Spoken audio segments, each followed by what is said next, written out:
Welcome to Ask Prep, your trusted companion for NEET and JEE preparation. Today we will study about a very important topic of biology, which is human reproduction, male and female reproductive systems, gametogenesis. Let's start by exploring the male reproductive system. The male reproductive organs are responsible for producing and delivering sperm cells, the male gametes. These organs are external and internal, working in coordination to produce and transport sperm. The main organ involved is the testis, which is responsible for the production of sperm as well as the male sex hormone testosterone. The testes are located outside the body in the scrotum, a pouch-like structure that maintains a temperature slightly lower than the normal body temperature, which is essential for the proper production of sperm. Inside the testes are structures called seminiferous tubules, which are lined with germ cells that undergo a process called spermatogenesis, where sperm are produced. The process of spermatogenesis involves the division and differentiation of germ cells into mature sperm cells. This process occurs over a period of several weeks and results in millions of sperm cells being produced daily.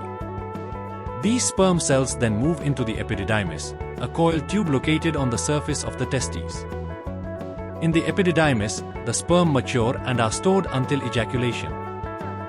Once the sperm are mature and stored in the epididymis, they are transported through a tube called the vas deferens during ejaculation.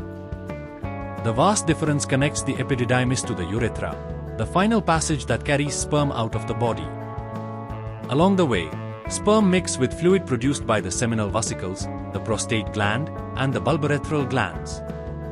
This fluid, which contains nutrients and enzymes, helps to nourish the sperm and facilitates their movement.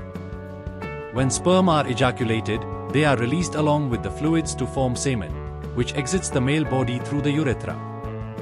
The entire process of sperm production and ejaculation is regulated by hormonal signals, particularly from the hypothalamus, the pituitary gland, and the testes themselves.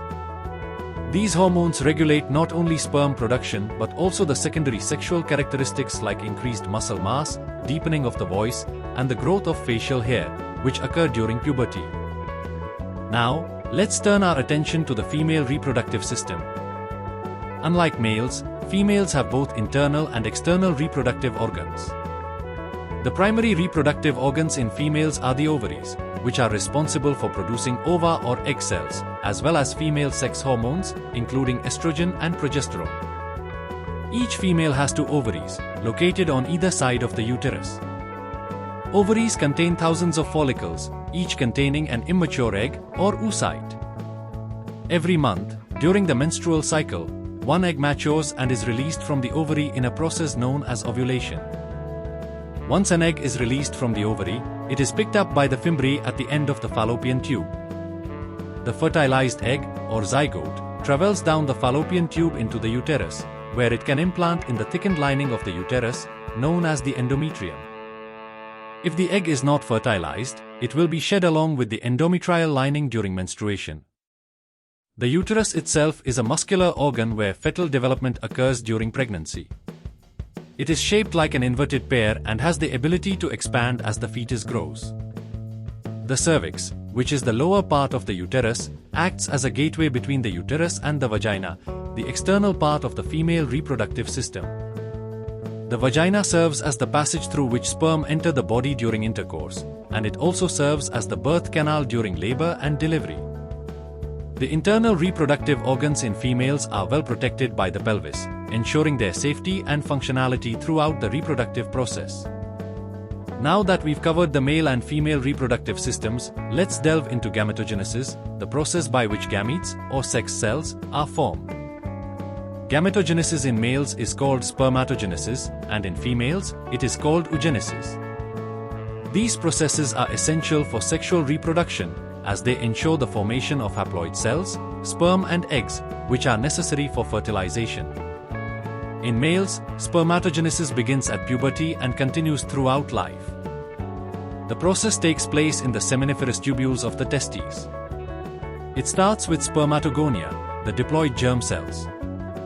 These cells divide by mitosis, producing primary spermatocytes, which are also diploid. Each primary spermatocyte undergoes meiosis, a type of cell division that reduces the chromosome number by half. This results in the formation of 4 haploid sperm cells, each with half the number of chromosomes of the original germ cell. On the other hand, in females, oogenesis begins before birth, but the process does not complete until puberty. The female germ cells, known as oogonia, undergo mitotic divisions during fetal development. By the time of birth, a female has a fixed number of primary oocytes in her ovaries, and these oocytes enter a dormant phase. At puberty, during each menstrual cycle, one primary oocyte resumes its development and undergoes meiosis, but only partially. It forms a secondary oocyte, which is released during ovulation. The secondary oocyte is haploid, containing half the number of chromosomes as the parent cell. If fertilization occurs, the second meiotic division is completed, resulting in a fertilized egg. Both spermatogenesis and oogenesis are tightly controlled by hormones such as follicle-stimulating hormone, FSH, luteinizing hormone, LH, and gonadotropin-releasing hormone, GnRH. These hormones help regulate the timing of gamete development and release in both males and females. In summary, human reproduction is a complex and regulated process involving specialized reproductive organs in both males and females.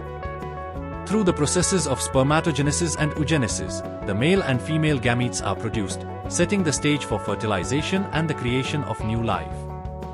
Understanding these processes is not only important for exams like NEET and JEE but also for understanding the intricate mechanisms that ensure the survival and continuity of human life. Thank you so much for being a part of the Ask Prep community. We truly appreciate your time and dedication to learning, especially when it comes to mastering biology, a subject that's not only essential for exams like NEET and JEE.